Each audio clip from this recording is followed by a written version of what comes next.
Bismillahirrahmanirrahim. Assalamualaikum warahmatullahi wabarakatuh. Pada kesempatan ini kita akan belajar mensimulasikan proses fluidisasi. Sebelum kita lebih jauh membahas tentang bagaimana mensimulasikan proses fluidisasi, lebih baik kita mengulang sedikit tentang apakah yang dimaksud dengan proses fluidisasi. Jadi proses fluidisasi adalah sebuah proses di mana fluida yang mengalir di antara tumpukan padatan atau partikel berhasil mengangkat partikel tersebut sehingga melayang-layang dalam aliran fluida tersebut. Padatan tersebut tidak ikut di dalam aliran atau terbawa aliran atau terentrin oleh aliran karena gaya berat itu sama dengan gaya apung ditambah dengan gaya drag. Kita akan bisa menyaksikan prosesnya adalah sebagai berikut. Ini adalah tumpukan padatan. Tumpukan padatan ini dialiri oleh air sebagai fluida. Nah, selama volumetric rate air tersebut masih kecil, maka gaya dragnya belum bisa atau masih lebih kecil daripada gaya berat dari partikel tersebut, sehingga partikel masih diam, sehingga fluida tersebut mengalir di antara partikel atau di celah-celah antar partikel tersebut. Karena fluida tersebut mengalir di antara celah-celah padatan, maka fluida tersebut akan mengalami penurunan energi yang dapat dinyatakan atau diukur dalam bentuk pressure drop. Nah, ini adalah gambarannya. Pada saat fluida itu mengalir ke atas, dia melewati celah-celah padatan, energinya akan turun, sehingga dia mengalami penurunan tekanan atau pressure drop. Selama proses aliran fluida tersebut belum dapat mengangkat tumpukan padatan ini, maka dia berada dalam rezim fixed bed atau padatan yang tetap. Nah, selama fluida tersebut ditingkatkan kecepatan alirannya, maka pressure dropnya juga akan meningkat. Ini bisa kita gambarkan seperti berikut. Jadi kecepatan atau volumetric rate-nya kita tingkatkan, dia akan mengalami penurunan pressure drop yang semakin besar. Tapi tinggi bednya ini masih konstan. Nah, setelah tercapai suatu keadaan di mana terjadi keseimbangan antara gaya berat sama dengan gaya apung plus gaya drag, maka disitulah akan dimulai proses fluidisasi. Kalau kita kembali ke video ini, kita bisa saksikan. Nah, di saat itulah proses fluidisasi itu dimulai. Nah, proses fluidisasi itu kalau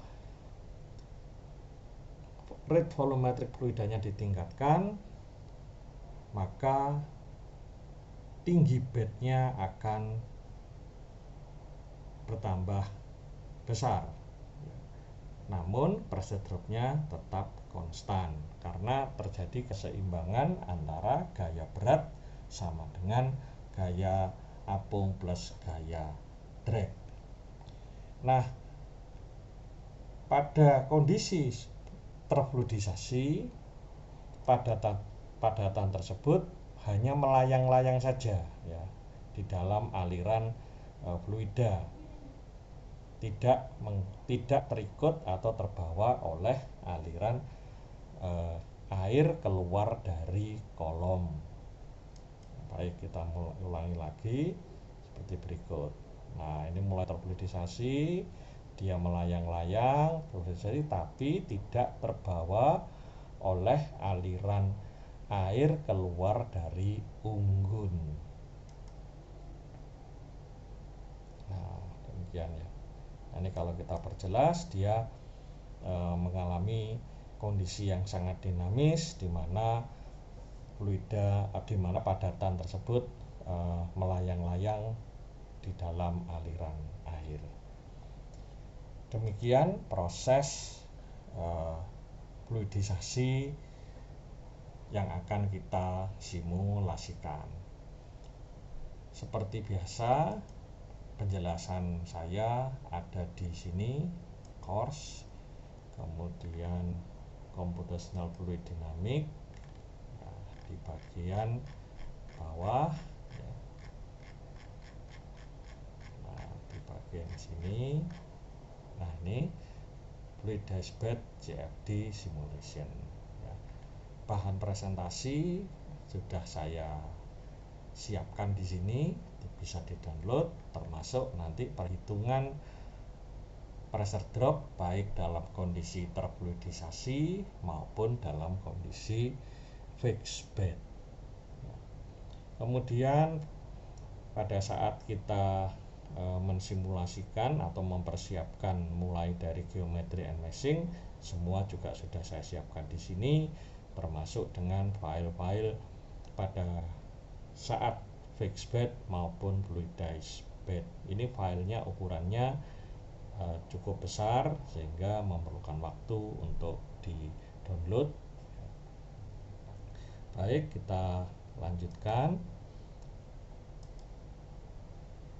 Proses fluidisasi yang akan kita pelajari adalah menggunakan peralatan DLM2 yang diproduksi oleh Armfield. Peralatan ini terdiri atas kolom yang transparan ya, dengan skala tinggi ya,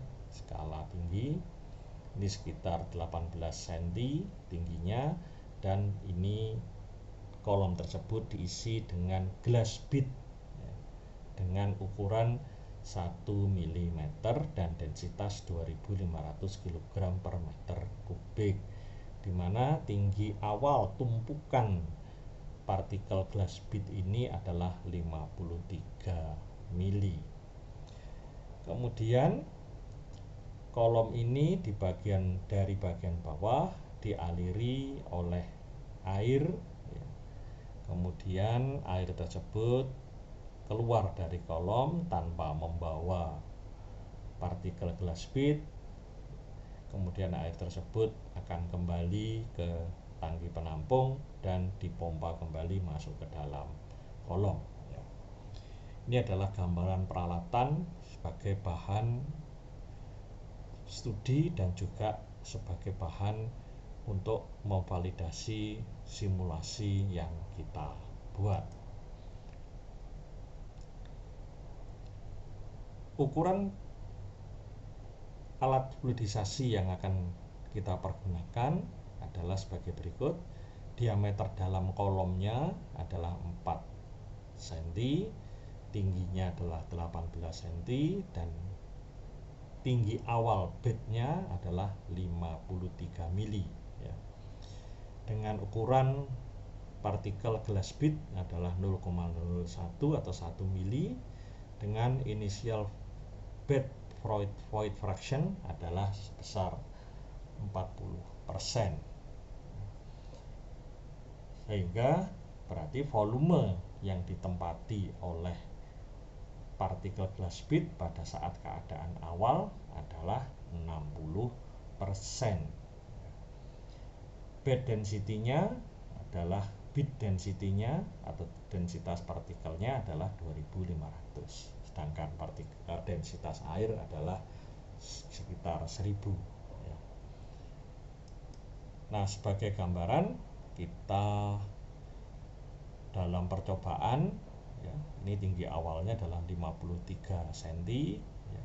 Ini pada kondisi fluid fixed bed itu bisa kita ukur berapakah pressure dropnya. Di sini ada flow meter dan ada pressure dropnya. Demikian pula saat nanti pada kondisi terfluidisasi kita juga bisa mengukur laju alir airnya dan pressure dropnya.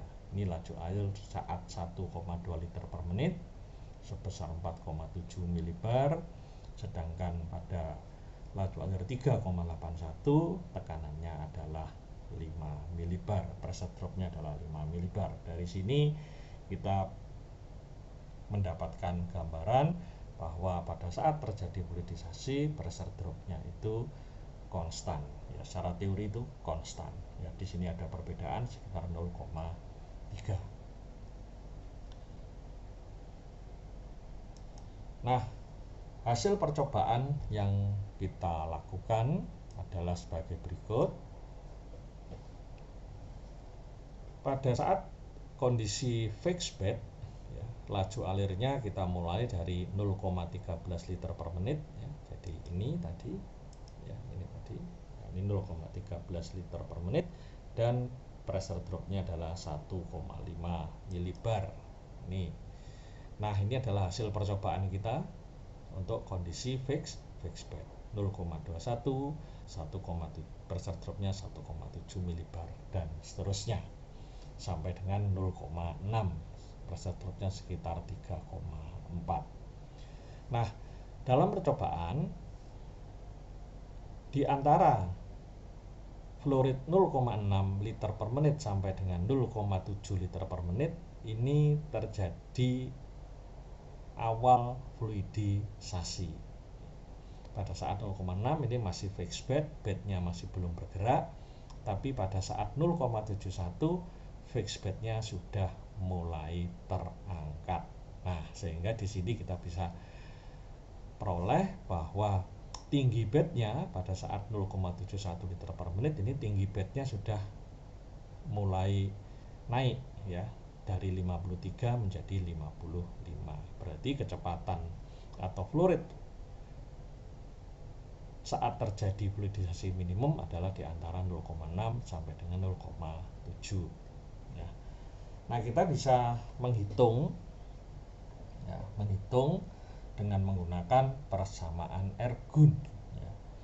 Persamaan Ergun untuk kapan terjadi apa? Terjadi fluidisasi minimum ya. Nah, caranya adalah seperti berikut. Ini adalah kondisi saat terjadi fluidisasi minimum ya, di mana ini adalah drag force-nya ya. Drag force-nya ini adalah gaya gravitasi untuk partikel dikurangi dengan gaya apung ya. Nah, sehingga kita bisa melakukan iterasi bahwa ini adalah pressure drop ya, atau pressure drop yang berasal dari drag force-nya ya, itu. Kemudian ini adalah gaya berat dikurangi gaya apung. Nah, ini kita bisa hitung. Kita bisa menghitung pressure drop dalam kondisi fixed bed itu menggunakan persamaan Ergun ya. Persamaan Ergun adalah seperti berikut. Ini ada di buku Unit Operation of Chemical Engineering ya, edisi ke-7 ya, persamaan 722. Di sini adalah penjelasan variabel-variabel di dalam persamaan Ergun.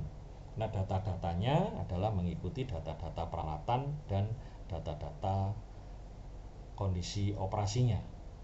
Ini adalah diameter, sehingga kita bisa menghitung luas penampang ya. Dengan luas penampang maka kita dapat mengetahui berapakah superficial velocity-nya, yaitu laju alir dikurangi luas penampang ini sudah saya konversi menjadi satuan internasional, ya, meter kubik per second. Ini adalah meter per second. Ini sudah ada di dalam perhitungan di Excel, seperti ini. Kemudian delta P kita hitung menggunakan persamaan ergun. Ini persamaan ergun, mu, ya, ini adalah mu air sebesar sekian 0,001, kemudian epsilon 0 ini adalah initial void fraction, ya. U0 adalah superficial velocity, ini adalah tinggi bed awal. Sphericity-nya adalah 1 karena ini glass bead, kita anggap dia bulat sempurna, ya, berupa bola sempurna. Menggunakan persamaan dari ergun kita bisa menghitung berapakah delta P-nya. Ini adalah delta P dalam satuan Pascal, kita konversi kemudian menjadi satuan milibar. Nah, dari sini kita bisa membandingkan bahwa pressure drop dari persamaan ergun dan pressure drop hasil eksperimen seperti berikut. Ini kalau kita bandingkan seperti ini adalah hasil dari eksperimen, sedangkan ini adalah hasil eksperimen, ini adalah hasil eksperimen, dan ini adalah hasil dari perhitungan menggunakan persamaan ergun. Kemudian kita akan menghitung berapakah laju alir saat mulai terjadi fluidisasi atau fluidisasi minimum, di mana delta P dari persamaan ergun itu sama dengan gaya gravitasi partikel dikurangi dengan gaya apung dari air, ya. Nah, kita melakukan iterasi karena ini sudah diketahui semuanya, ya, sudah diketahui semuanya. Kita tinggal menghitung secara iteratif, ya, berapakah nilai dari U0, karena di sini U0-nya adalah pangkat 1, di sini U0-nya adalah pangkat 2. Nah, diperoleh bahwa laju alir saat terjadi fluidisasi minimum adalah pada rate 0,67, di mana pressure drop yang dihasilkan adalah 4,68 milibar. Nah, sehingga ini kalau kita lanjutkan, ya, kita lanjutkan pada saat terjadi fluidisasi mulai dari 0,7 liter per menit sampai dengan 3,81, hasilnya adalah seperti berikut pressure dropnya: 3,8 untuk 0,71 dan seterusnya sampai dengan 5 saat fluidnya adalah 3,81. Ini kalau kita plot dalam bentuk grafik, ini adalah hasil percobaan yang orange, kemudian ini adalah yang biru adalah hasil dari perhitungan, ya. Yang biru tertutup ini, ya, bulatan tertutup biru ini adalah menggunakan persamaan ergun. Nah, ini adalah hasil eksperimennya, ya, hasil persamaan ergun dan validasi secara eksperimental cukup sesuai, ya. Kemudian yang bulatan terbuka ini adalah menggunakan persamaan saat terjadi fluidisasi minimum, dan ini adalah pressure drop hasil eksperimen saat mulai dari fluidisasi minimum sampai dengan kecepatan atau fluid 3,81, ya. Terjadi kesesuaian antara persamaan dan eksperimen. Kemudian ada satu hal lagi yang penting di dalam proses fluidisasi, yaitu mengembangnya bed, ya.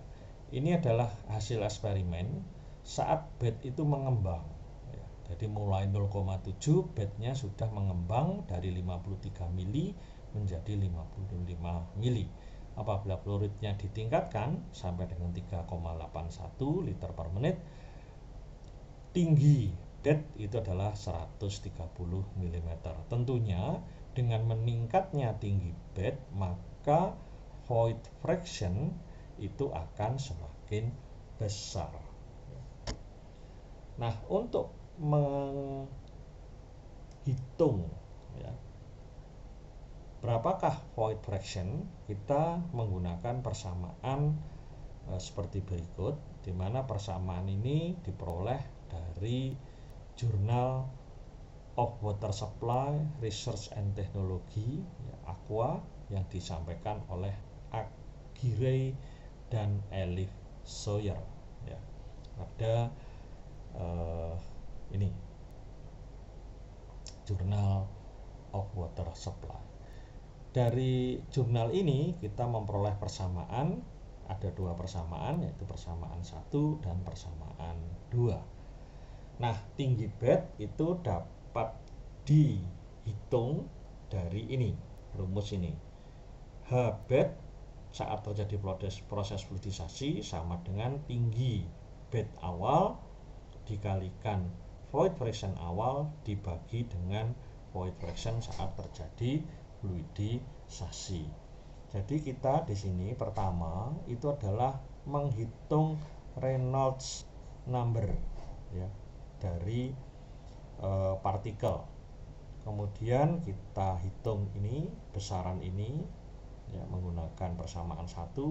Kemudian kita hitung ini juga menggunakan persamaan 2. Jadi yang harus kita iterasi atau kita trial itu adalah ini ya, void fraction ya. Jadi kalau di Excel-nya itu seperti berikut. Pertama, kita harus menebak ini void fraction. Setelah void fraction ini kita tebak, maka kita dapat menghitung Reynolds number partikel ya. Setelah itu kita menghitung menggunakan persamaan 1 dan kita hitung menggunakan persamaan 2, di mana undul yang kita pergunakan berasal dari laju alir dibagi luas menampang. Ini kita iterasi bahwa hasil dari persamaan 1 dikurangi persamaan 2 harus sama dengan 0 ya. Ini kita menggunakan Goldschmidt. Nah, apabila errornya sudah kecil, maka inilah void fraction saat terjadi proses fluidisasi. Nah, kemudian dari sini kita dapat menghitung berapakah tinggi bed saat terjadi proses fluidisasi ya. Untuk laju alir 0,71 ini agaknya kurang akurat ya. Ya, seharusnya dia harus lebih besar daripada 0,4 ya. Oleh karena itu terjadi perbedaan hasil bahwa dari perhitungan tingginya 52,8, berarti secara eksperimen tingginya adalah 55. Dan kita lanjutkan untuk void fraction untuk laju alir yang lain ya. Sehingga dari sini kita bisa memvalidasi hasil perhitungan menggunakan persamaan yang berasal dari jurnal tadi dengan hasil eksperimen ya. Hasil eksperimennya adalah sebagai berikut ya. Jadi ini adalah hasil eksperimen, sedangkan ini adalah hasil kalkulasi menggunakan persamaan ya. Ada sedikit perbedaan ya, antara hasil eksperimen dengan hasil perhitungan. Ini dapat kita lihat di grafik berikut. Hasilnya antara perhitungan menggunakan persamaan dari jurnal dan hasil eksperimen sebenarnya cukup sesuai ya, terutama di saat-saat terjadi proses fluidisasi. Cuman hasilnya perbedaannya agak besar itu saat fluidnya besar di sini. Tapi ini kita sudah bisa memperoleh pelajaran bahwa persamaan di jurnal itu dapat kita gunakan untuk memprediksi baik pressure drop, kondisi fixed bed, pressure drop, dan saat terjadi fluidized bed, dan juga tinggi bed juga bisa kita prediksi menggunakan persamaan yang kita peroleh dari jurnal. Demikian, ini adalah hasil studi awal ya, untuk proses fluidisasi secara eksperimen dan prediksinya menggunakan persamaan Ergun dan persamaan dari Journal of Water Supply.